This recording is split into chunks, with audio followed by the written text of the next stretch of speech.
Hey, gang, welcome back to my channel. I'm your girl, R.S. Lewis, aka The Insomniac Writer, and today I have another trailer reaction. I'm looking at The Conjuring, Last Rites. I don't know why I did that, but anyway, I'm here to see my favorite on-screen couple, greatest couple since Lois and Clark. Oh my God, cute.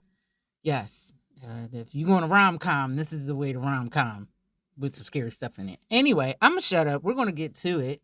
So get your chips, dips, and all that other good stuff. I got water because I got to stay hydrated in your shoes. And without further ado, let's get to it. Ed and Lorraine, I love them. That's a couple goals right there. That's a couple goals.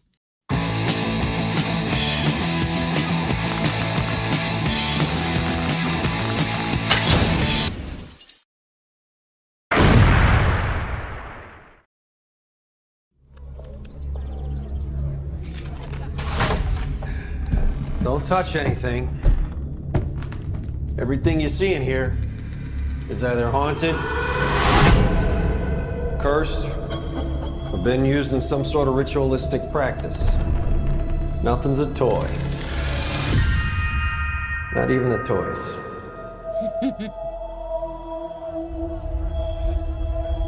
How many cases you guys had? Cases? My name is Ed Warren, here with my wife Lorraine. Maybe 1,000.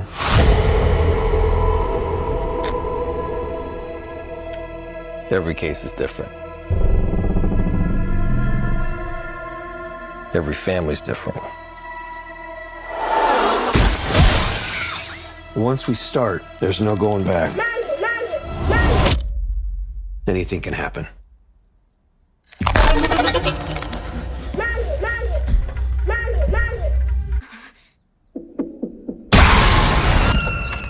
And most likely anything will.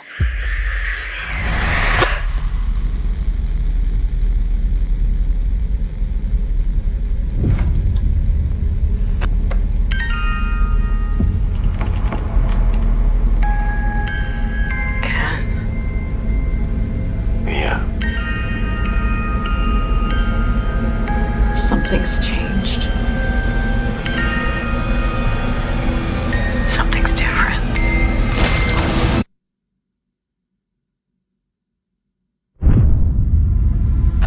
That's all the Holy Spirit. We cast you out! By the power of our Lord Jesus Christ!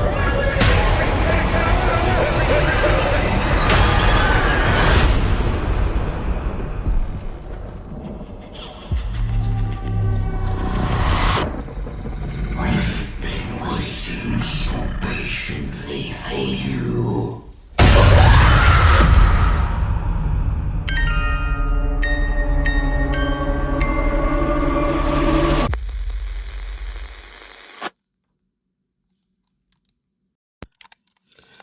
Okay, so that was The Conjuring, Last Rites, and as far as I'm concerned, it is the final movie of this franchise, of the Conjuring series, not of the franchise, because I'm sure they might still be doing something with The Nun. I don't know, because they have a whole universe. They have a Conjuring universe. A few moments later. It says it here, finale of the stories in the franchise.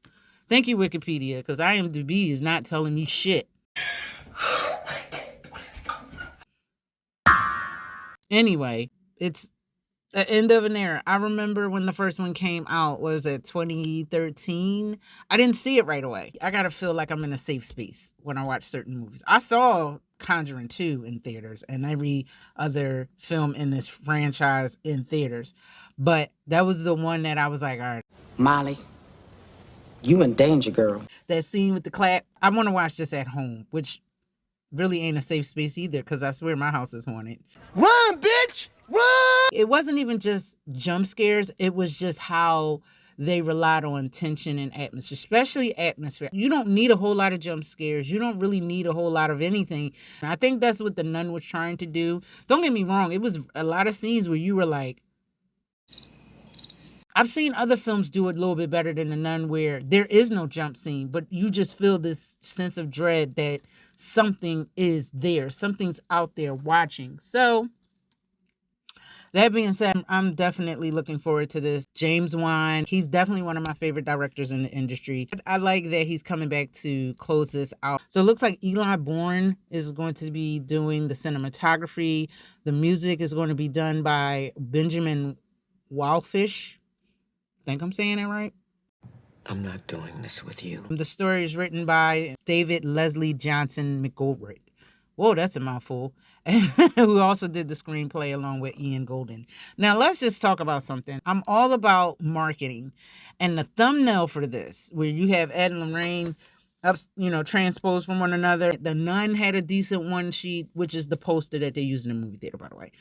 And I was like, yo, that's really deep. Like, it really was like, ooh, it's creepy. Like, I think Final Destination had a couple good ones, especially like with the skull. And I think Final Destination, I want to say either 4 or 5, the one with the nails coming out. So, yeah, this new one looks pretty decent with the skull and with the thing, because we all saw that teaser with the septum in the nose. Y'all remember how I was not okay after that. Oh, the septum in the nose. Damn, like, no. I'm going to jump into the cast, but before I do, I'm really excited for this. I'm actually glad that they're letting it go from here. Ed and Lorraine, where they have, I think it's in New York, it's either Connecticut, somewhere up there in the Northeast, they had a collection of all the things they collected. You know, that's obviously what a collection is. Are you dumb?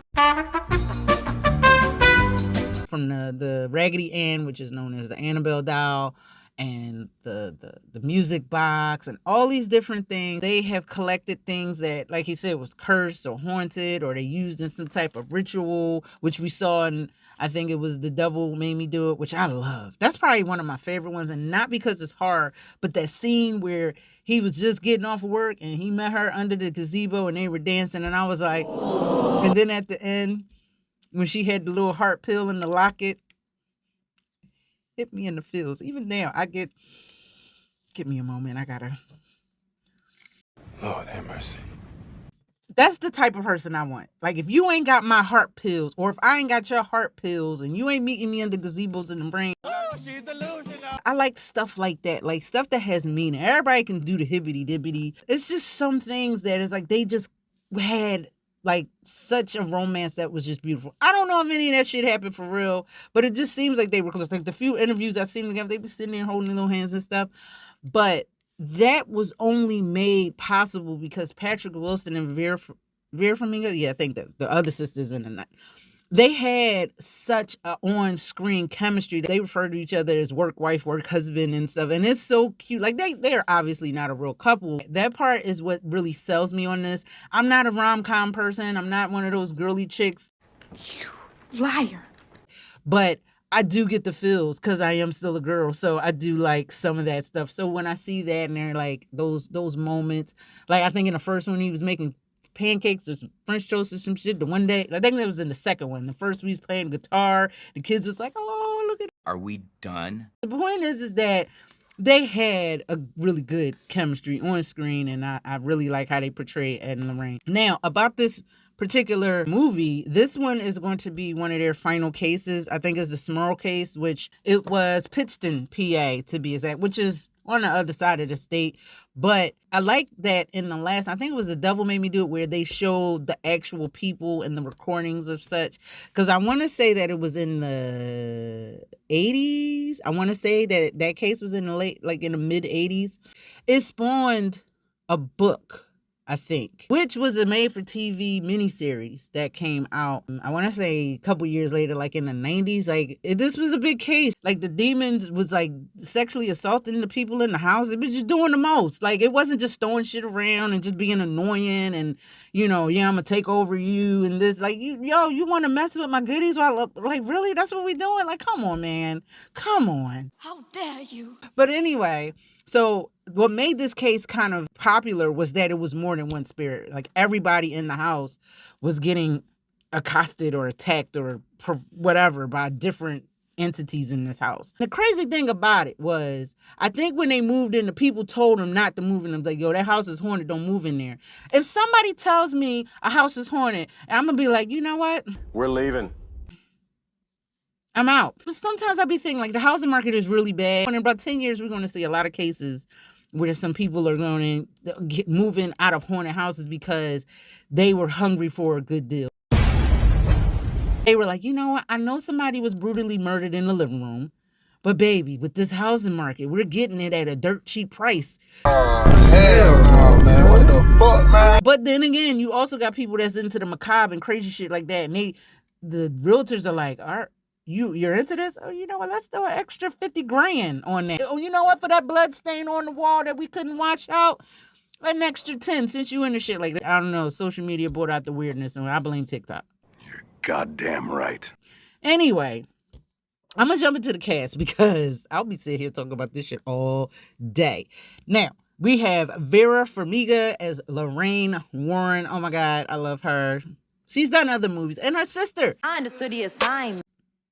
Yeah. Patrick Wilson.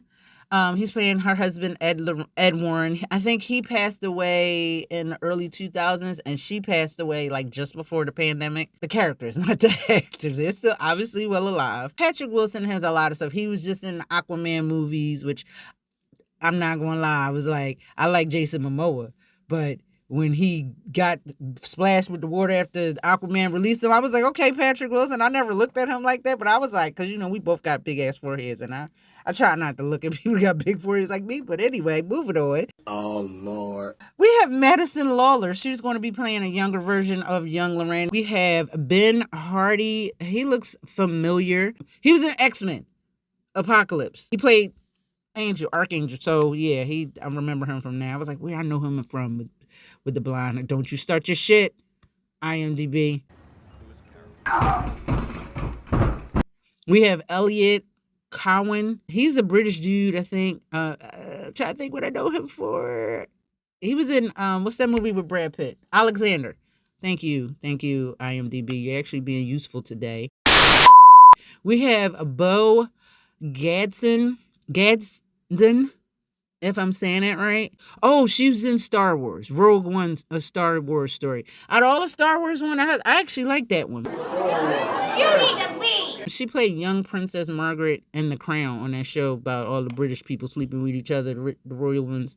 What? Moving on, Peter Whitefield.